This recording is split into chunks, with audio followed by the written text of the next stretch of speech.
सोमनाथ ज्योतिर्लिंग। आज हम 12 ज्योतिर्लिंग में से प्रथम सोमनाथ ज्योतिर्लिंग के बारे में जानेंगे कि इनकी उत्पत्ति किस प्रकार से हुई है।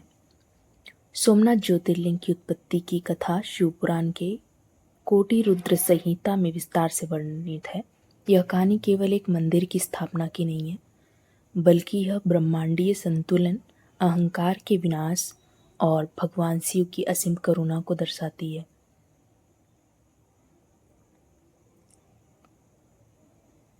किस तरीके से सोमनाथ ज्योतिर्लिंग प्राकट्य हुए? तो प्रजापति दक्ष की पुत्रियों का विवाह हुआ था। सृष्टि के रचयिता ब्रह्मा जी के मानस पुत्र प्रजापति दक्ष की 27 कन्याएं थी। ये कन्याएं असल में नक्षत्रों का रूप है, जैसे रोहिणी, कृतिका आदि आदि। दक्ष ने अपनी इन सभी 27 बेटियों का विवाह चंद्रदेव सोम के साथ इस शर्त पर किया था कि सभी से समान प्रेम करेंगे और सबके साथ न्यायपूर्वक व्यवहार करेंगे। क्योंकि यहाँ पर चंद्रमा का पक्षपात और दक्ष का क्रोध इस तरीके से है कि विवाह के बाद चंद्रदेव सभी पत्नियों को छोड़कर केवल रोहिणी के प्रति अत्यधिक आकर्षित रहने लगे। वे अपना सारा समय रोहिणी के महल में बिताते और अन्य 26 पत्नियों की पूरी तरह अब उपेक्षा करते।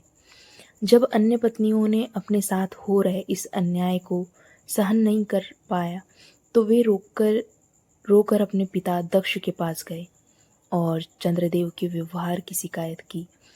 दक्ष ने शुरुआत में चंद्रमा को आदरपूर्वक समझाया कि वे एक देवता है और उन्हें अपनी सभी पत्नियों को समान अधिकार और प्रेम देना चाहिए, लेकिन चंद्रमा पर इसका कोई असर नहीं हुआ और वे लगातार रोहिणी के साथ ही रहने लगे। जब चंद्रमा ने दक्ष की अवज्ञा करी तो दक्ष ने भयानक श्राप दिया। जब दक्ष की अन्य बेटियों का दुख सीमा से बाहर हो गया तो वे दोबारा अपने पिता के पास गई कि इस बार प्रजापति दक्ष का क्रोध भड़क उठा। उन्होंने चंद्रमा को अपने सामने बुलाया और क्रोध में आकर श्राप दे दिया। उसका कारण यही था कि चूंकि तुमने मेरी आज्ञा की अवहेलना की है और अपनी पत्नियों में भेदभाव किया, इसलिए तुम्हें क्षय रोग, धीरे धीरे नष्ट होने का रोग हो जाएगा। तुम्हारा सारा तेज, सौंदर्य और चमक अभी से समाप्त हो जाएगा। जब चंद्रमा को यह श्राप दक्ष द्वारा दिया गया तो वह उसी समय से क्षय रोग ग्रसित हो गए और सृष्टि में थोड़ा हाहाकार सा मचने लगा। देवताएं चिंतित होने लगे।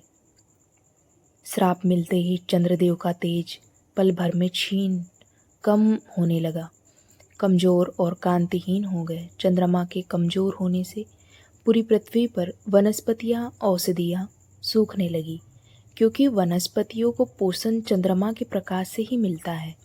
यज्ञ अनुष्ठान रुक गए और चारों ओर त्राही त्राही मच गई।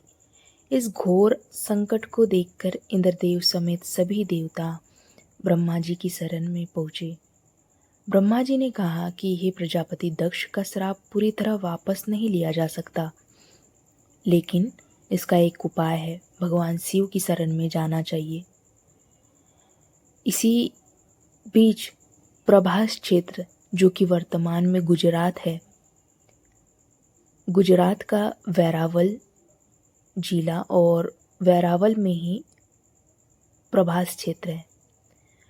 ब्रह्मा जी के निर्देशानुसार चंद्रदेव अन्य देवताओं के साथ प्रभास क्षेत्र, जो कि वर्तमान गुजरात वेरावल सोमनाथ क्षेत्र है, पहुँचे। वहाँ चंद्रदेव ने एक मिट्टी का शिवलिंग बनाया और भगवान शिव को प्रसन्न करने के लिए महामृत्युंजय मंत्र का अनवरत लगातार जाप करते हुए घोर तपस्या शुरू की। चंद्रमा ने बिना कुछ खाए पिए 6 महीने तक अत्यंत कठिन व्रत रखा। उनकी भक्ति इतनी निश्चल और तीव्र थी कि पूरी सृष्टि उनके तपोबल से डगमगाने लगी। चंद्रदेव की कठोर तपस्या से अत्यंत प्रसन्न होकर महादेव माता पार्वती के साथ वहां साक्षात प्रकट हुए। भगवान शिव ने कहा, हे सोम, मैं तुम्हारी भक्ति से प्रसन्न हूँ। तुम मनचाहा वरदान मांगो। चंद्रदेव ने प्रार्थना की, हे प्रभु, मुझे प्रजापति दक्ष के इस भयानक क्षय रोग के श्राप से मुक्ति दिलाइए और मेरे खोए हुए तेज को वापस लौटाइए। भगवान शिव ने दक्ष के श्राप का मान रखते हुए और चंद्रमा की रक्षा करते हुए बीच का मार्ग निकाला। शिवजी ने कहा, दक्ष का श्राप पूरी तरह निष्प्रभावी नहीं हो सकता, इसलिए महीने के 15 दिन कृष्ण पक्ष में तुम्हारा तेज धीरे धीरे घटेगा, लेकिन बाकी के 15 दिन शुक्ल पक्ष में मेरा आशीर्वाद तुम्हें फिर से ठीक करेगा और तुम पूर्णमासी पूर्णिमा के दिन अपने पूरे वैभव और पूर्ण रूप में चमकोगे। श्राप से मुक्ति मिलने के बाद चंद्रदेव और अन्य देवताओं ने भगवान शिव की स्तुति की। देवताओं ने महादेव से प्रार्थना की कि वे समस्त मानव जाति के कल्याण के लिए माता पार्वती के साथ हमेशा के लिए इसी स्थान पर निवास करें। भगवान शिव ने देवताओं की इस प्रार्थना को स्वीकार कर लिया। वे वहाँ एक असीम दिव्य प्रकाश स्तंभ ज्योतिर्लिंग के रूप में समाहित हो गए, चूँकि चंद्रमा का एक नाम सोम है और शिव जी उनके साथ स्वामी बनकर वहाँ प्रकट हुए, इसलिए इस पहले ज्योतिर्लिंग का नाम सोमनाथ पड़ा। चंद्रदेव ने स्वयं इस स्थान पर सोने का एक भव्य मंदिर बनवाया था।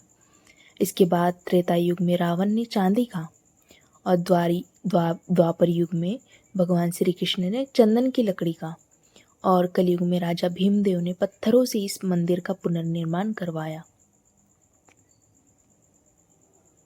शिव पुराण के अनुसार सोमनाथ दर्शन से मनुष्य के सभी पाप रोग मिट जाते हैं।